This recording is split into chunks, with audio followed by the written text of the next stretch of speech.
All right. Welcome to Sorry If I Spit When I Speak. In this episode, we are going to discuss the very troubling rumors about John Ross being traded so early into the Zach Taylor era. Now, of course, I am joined by John Sheeran, as always. And John and I, what's interesting, we had different takes on John Ross before they drafted him and early in his career, but we both agree that trading him now is a big mistake. Well, yeah, Yeah, obviously. Does anyone obviously. think otherwise?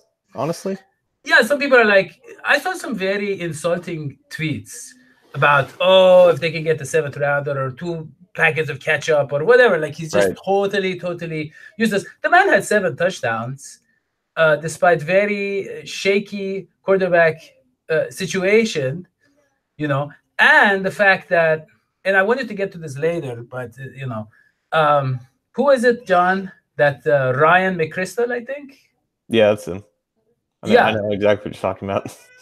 Yeah, so I was actually going to look for a stat or I wanted to argue this, but he gave me the perfect stat. Mm-hmm.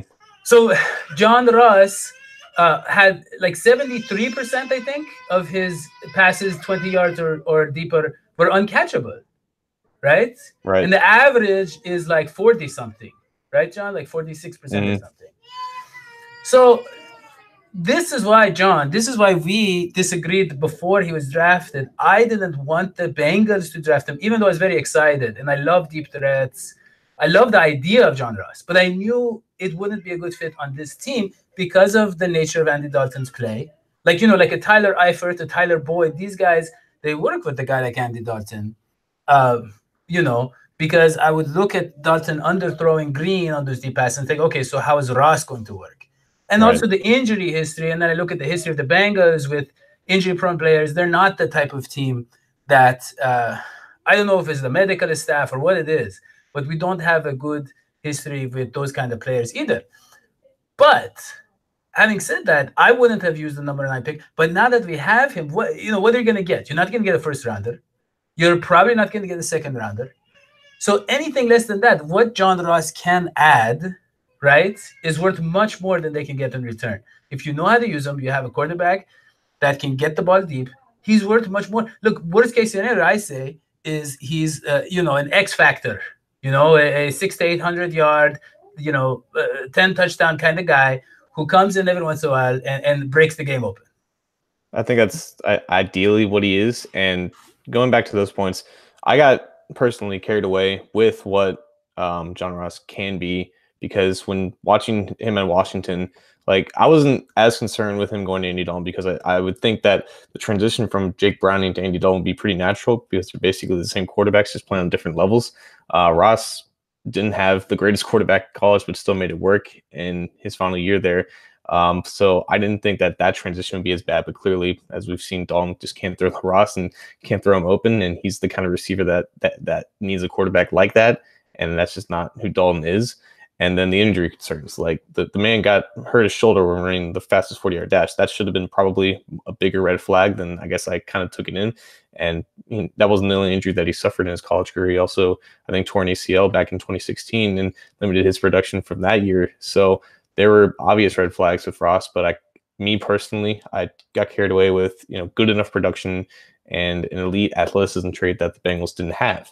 So this was the bed that they kind of made when they took him at 9th overall, when they passed on 2 franchise quarterbacks and Patrick Mahomes and Deshaun Watson. But now that he's here, and now that you have fired the head coach who probably didn't want him, you brought in a new head coach who, at least from the surface, has an idea of how to utilize athletic offensive talent.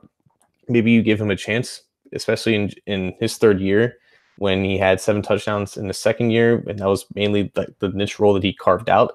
So logistically, trading him doesn't make sense, because if they were to trade him before June 1st, which is probably when they're going to, if they are going to trade him, it would cost them $5 million.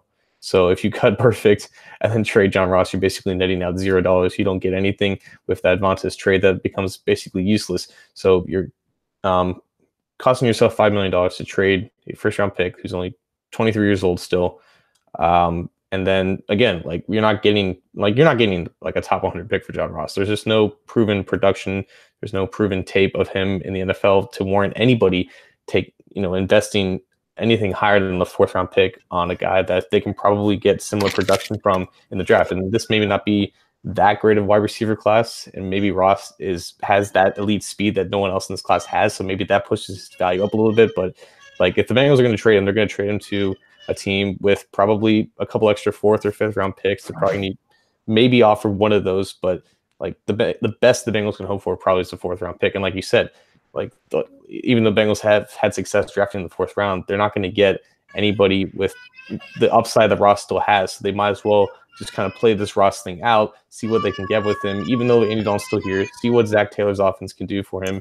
And, if they still don't want him, keep developing him so you can maybe then trade him for an even higher pick in the future, and also not incur as much dead money in the future. Yeah, I mean, John, we could talk about possible landing spots. Now, I saw Brian Albright. Is that his name? I can't remember. Ben Albright. He was talking about that the Broncos might target burners in free agency. And then I saw the tweet about Ross like 2 hours later, and I was like, oh. I mean, who are you going to find in free agency? You talk about burner. Who can you find who's 24 years old? And forget the 40-yard time. We've seen his on-field speed. Right. And yeah, it's maybe not Tyreek Hill or whatever, but it's up there. Mm-hmm. He got amazing separation sometimes, and there just was no connection. Now, yes, he wasn't. I understand the problems. I understand that he had some mental lapses, some mental issues, even some frustration with the injuries, and he was in a dark place his first year. I understand all that, and there were some miscommunications, some bad routes, some giving up on routes, all that. But John, here's one thing people don't get. They talk about looking at the tape. They have the analytics. What they don't get is losing culture and just a bad offense that builds and it festers. And that's why you see on these offenses they're just clicking like the Rams and the Chiefs. It's like you see these backups and they look amazing. Mm-hmm. It's like and when you have the quarterback play of like a Patrick Mahomes, the receivers are more likely to play the ball better, play more eagerly, play with more focus. Do you see what I'm saying here, John? So it's like it's so hard to evaluate a receiver with such bad chemistry with his quarterback. And that is why I say the value for John Ross is so up in the air. I am basically sure that he can flourish in the right system, be worth a 1st rounder, 2nd rounder, maybe, if he's in the right system. Yeah, maybe 2nd rounder. I don't think they're ever going to get a 1st rounder from a trade for him. Well, John, I'm saying, look, John, here's what I'm saying, okay? He barely got targets because of all the problems with the team, right? And he is still, had the 7 touchdowns. And you think about how many times did they see him deep open? Those deep passes. That's a 500-yard, 7 touchdown season, or no, more than that, 10 touchdown season. If just a little better connection with his quarterbacks. No, yeah, all the problems with John Ross rarely have anything to do with John Ross. It's mainly just Andy Dalton, Jeff Driscoll's inability to get him the ball, and really Bill Lazor's inability to scheme him open, because that's, I think, something that a lot of people know or just realize about the NFL is that receivers don't have to win always one-on-one, or they don't always have to beat double coverage. They don't always have to beat press man coverage. You can help these guys out and scheme them open for some yards down the field. Yeah. And with Ross, he was always stereotyped as a deep threat because of that speed, but they never gave him the ball in space. They didn't. But even with all that, I'm saying there were still like 5 or 10 plays that could have been big plays. I can think of all of them. It's just bad passes. It's like AJ Green. Every year there's like 5 50-yard to 70-yard touchdown passes that Andy Dalton misses to AJ Green. Every year. And that's like the underlying problem. Like if you're claiming that these are problems that you don't want to deal with, and they're mainly generated from your lack of quarterback play, then maybe the receiver is not the issue here. Yeah. I mean, unless you're like, hey, I'm only going to surround my quarterback with guys and Tyler Boyd obviously fits Andy Dalton. He's not a burner. He's a nice, he's a crafty guy. He works underneath. He works with Andy Dalton's arm talents. Like I wrote, I have a piece on Cincy Jones coming out for the 5 teams that would fit with John Ross. One of those teams is the Packers. Can you imagine John Ross and Aaron Rodgers? Like John Ross in that Randall Cobb role, only Randall Cobb's 8 years younger and much faster. Yeah, I think it'd be a good fit. That could be deadly. Yeah, but Yeah, man, it is really frustrating seeing this guy, And it, this and Zach Taylor come in, trying to change the culture. You know, like I'm gonna get rid of this loser, but I'm gonna bring in what's that guy, the offensive line, Jim Turner. I'm going to bring in, you know, it's like, man, you want to set the tone. You know, it's just like you want to get your guys. Like, does this mean that Zach Taylor is signing off on Andy Dalton being the quarterback of the future because they, you know what I mean? It's like you said, fix the offense, fix the quarterback. You well, know? we don't know that. Like we're thinking that okay, Taylor thinks that Ross doesn't fit with Dalton, which is probably true, and he's willing to incur all the negative stuff that goes with it. But what if he's thinking that John Ross doesn't fit with Ryan Tannehill? I'm just saying. But regardless, yeah, I think we've seen that in the 4 weeks that Taylor has officially been the head coach, a lot of stuff is getting leaked from the Bengals organization that we're not used to seeing, especially under the Marvin days. And it's very clear that like he has full control, almost not, I don't want to say roster control, but he has a lot more influence in just his first year as a coach that it took years for Marvin Lewis to do. And here's another thing, like it's been kind of known by now that Marvin Lewis did not really want to pick John Ross ninth overall. I think there was more of a Duke Tobin, Mike Brown pick. But Marvin Lewis is out the door. Duke Tobin and Mike Brown are still here, and now we're hearing about John Ross getting traded. So either Duke flipped his mind, or it's the possibility that we're not considering. Maybe John Ross just doesn't want to be here. Maybe he doesn't want to have Andy Dalton as his quarterback when he's playing for the next couple of years for that second contract where he gets that real money. You know, he's seen his career kind of, Yeah, but diminish right in front of his eyes. But if it was the NBA, I understand. But NFL, you don't see players risking their careers, such short careers, such small opportunities. You don't see them take that bold stance when they're in a position like John Ross, right? It would make a bad name for him. I don't know. I I don't don't think know. I don't think he's demanding a trade. I think that he feels that he's not a fit here. And that might not can be completely true because I know he has a great relationship with Joe Mixon.